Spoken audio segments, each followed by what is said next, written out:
What? What do you want to talk about? Let's talk about how you came to this idea of the body being such a part of.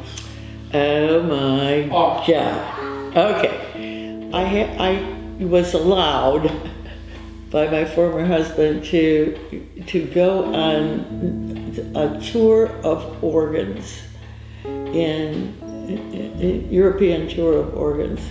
I was allowed because they needed one more person to get the group right. Okay.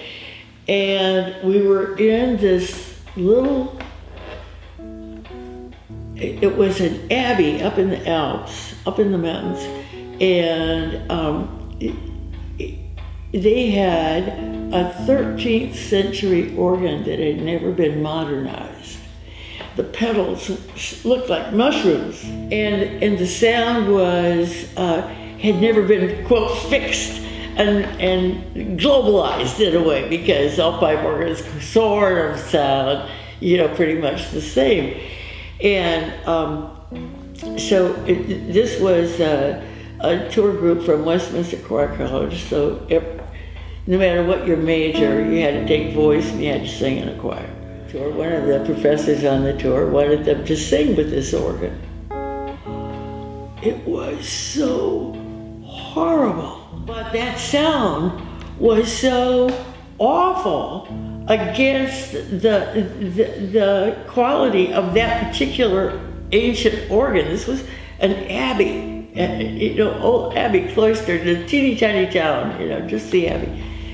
And it was so awful that even the conductor saw that this was a problem. So his solution was to have them sing louder. Well, I talk about nails on chalkboard. I got so upset by the sound that I went outside, and I remember banging my head against the stucco wall. And I was banging my head against the wall. I was so angry. And an old woman came around the corner, in black, with the black shawl over her head and the baguette in her basket. And she never looked at me twice, as though she were used to people having hysterics in her town. But that's what began. And I sat there in the chapel and realized that at one time, when nations were more separate, their instruments would have been voiced to resemble the voice of speech.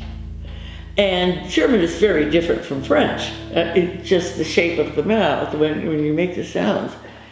And I thought, oh my God. And I sat there just observing my mouth. If I said a phrase in German or Italian or French, and I thought, okay, so what we've done in America, or in the US, I should say, is to bastardize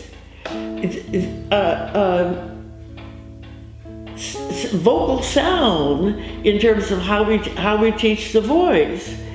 And that the voice is going to be shaped differently if it sings different languages, for instance. And I just began working with my mouth. And so when I came home, I went sort of nuts. I covered, we didn't always use the living room, dining room, and because we ate in the kitchen. And so it was a relatively safe place from the kids who didn't play there. And I had books strewn all over, lying open on the floor, covering the entire house. And so I began to read anatomy. I began to read great tiny book on the larynx by somebody at Gee's Hospital in London. It was just incredible. So I began messing, see, with the body. And I thought, oh my God, there is a way the body wants to sing. Develop this. It wasn't that I thought I was going to use it or anything. It was just an intellectual pursuit of, oh, I have been taught wrong all these years, you know.